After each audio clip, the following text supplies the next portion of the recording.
It's been a year since I first uploaded my first ever YouTube video, and since that time I have learnt a lot. In that first episode I promised that I would share with you what I learned, so that's what we're going to do with this episode.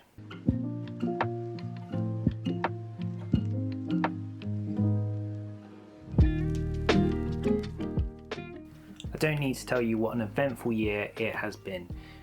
But in that 12-month period, I've managed to produce 14 videos. Now, seeing my experience before was just trying out a little bit on Windows Movie Maker, I think I can safely say that I was a novice coming into the game, and to an extent, I still am.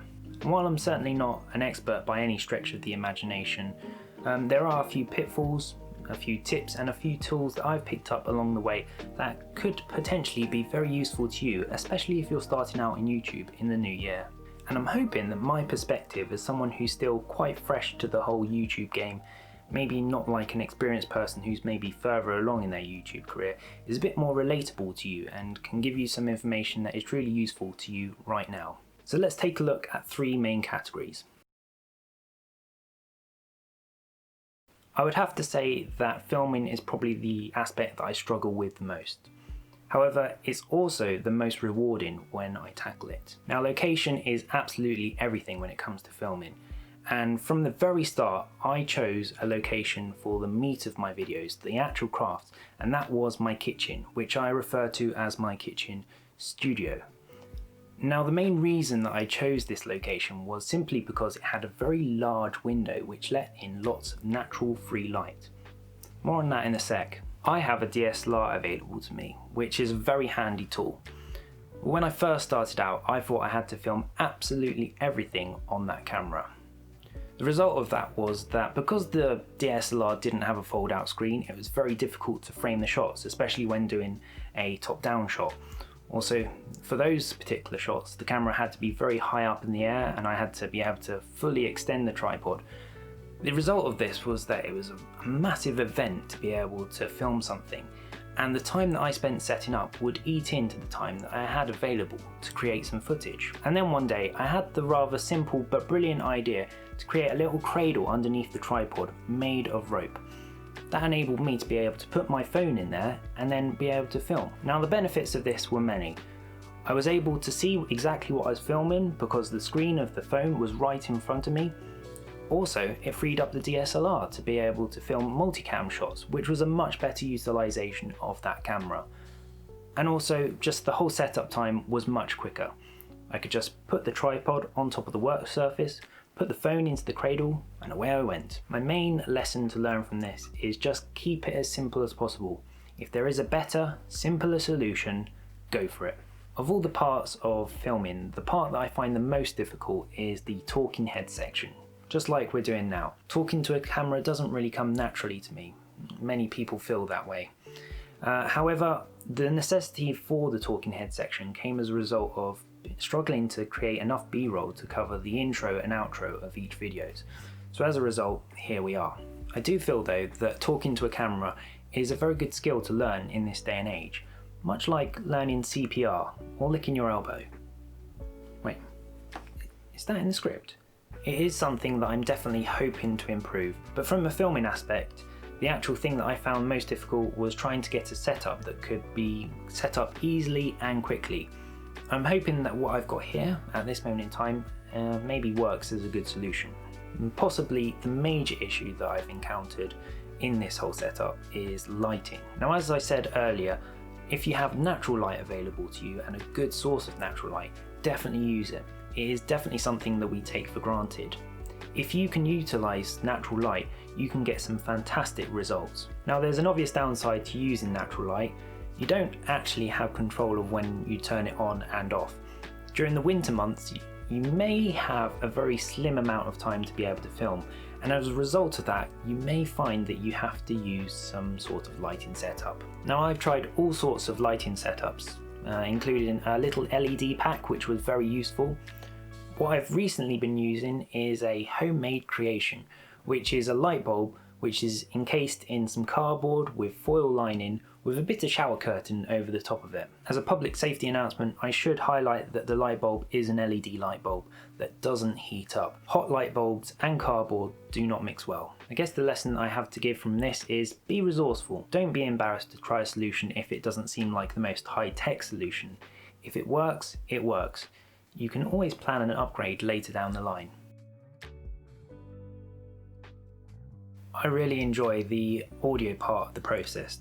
I've recently got myself lost in the rabbit warren of different audio tutorials and I found it absolutely fascinating. Arguably, people are going to pick up on your audio problems more than they are on your video problems. And that can seem like a nerve-wracking prospect, but it can also play to your advantage as well. People are more likely to pick up on your audio improvements as well.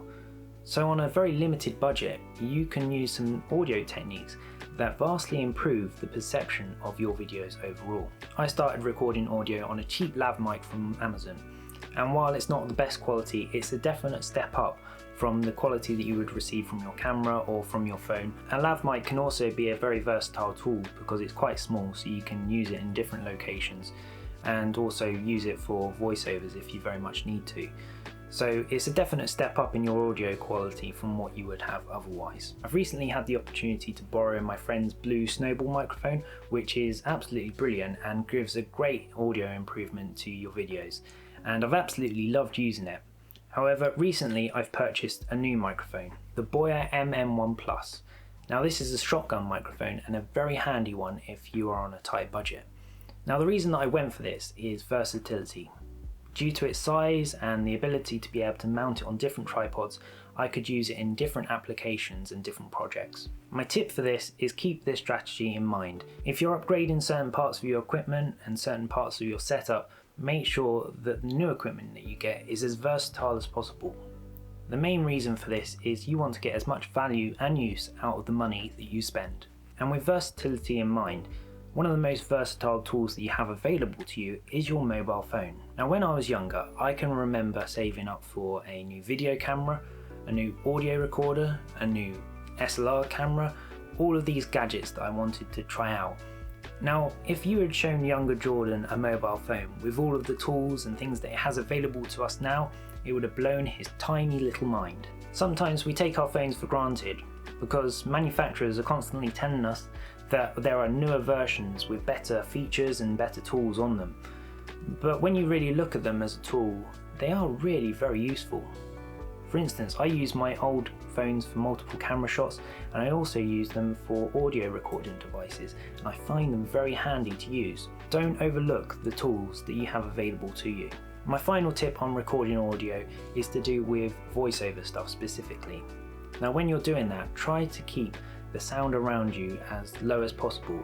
Try to deaden the background noises. Now when I first started out, I would record underneath the duvet, which certainly works very well.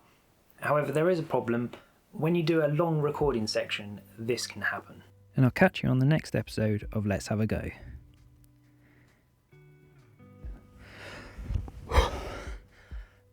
Which I believe in the industry is called a hot mess. Now the alternate and probably better solution is to record in a cupboard.